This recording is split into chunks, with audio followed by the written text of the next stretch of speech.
एक बार की बात है, जिया और सौरभ, जिनकी अभी कुछ दिनों पहले ही शादी हुई थी, उन्होंने वीकेंड पर मुंबई घूमने का प्लान बनाया। अगस्त का महीना था, बहुत बारिश हो रही थी। वो लोग अपनी कार से निकले थे। बारिश इतनी तेज हो रही थी कि सामने का कुछ दिखाई नहीं दे रहा था। रात भी हो गई थी। उन्होंने रात में कहीं रुकने का सोचा।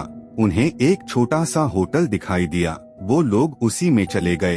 रिसेप्शन पर कमरे की चाबी मिलने के बाद दोनों जब कमरे में पहुंचे तो उन्होंने नहाने का सोचा, क्योंकि बारिश की वजह से दोनों बुरी तरह से गीले हो गए थे। जब बाथरूम में देखा तो शॉवर में और नल दोनों में ही पानी नहीं आ रहा था। उन्होंने रिसेप्शन पर फोन किया तो वहाँ कोई फोन नहीं उठा रहा था। तब सौरभ खुद रिसेप्शन पर कहने चला गया। पीछे से अपने आप शॉवर में पानी आने लगा। जिया को लगा शायद परेशानी ठीक हो गई है और वो नहाने चली गई। नहाते हुए उसके बाथरूम के दरवाजे पर दस्तक हुई। उसे लगा सौरभ है।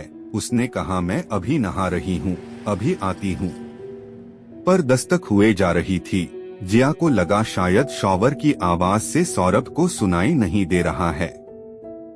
उसने शॉवर बंद करना चाहा पर वो बंद ही नहीं हो रहा था। उसमें से साफ पानी की जगह काला पानी निकलने लगा। जिया को कुछ समझ नहीं आया।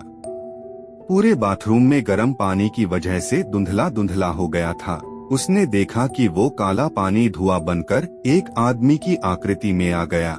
यह देखकर जिया जोर से चिल्लाते हुए भागी और बेहोश हो गई। सौरभ वापस आया तो उसने जिया को बेहोश देखा तो उसको पलंग पर लिटाकर वो बाथरूम में आया तो वहाँ कुछ नहीं था। एक चाकू पड़ा हुआ था। वह चाकू को उठाकर जैसे ही उठा वैसे ही शीशे में उसे एक डरावना आदमी दिखाई दिया। उसने मुड़कर देखा तो वहाँ कोई नहीं था। जिया को जब होश आया तब उसने अपने साथ हुई घटना को सौरभ को बताया।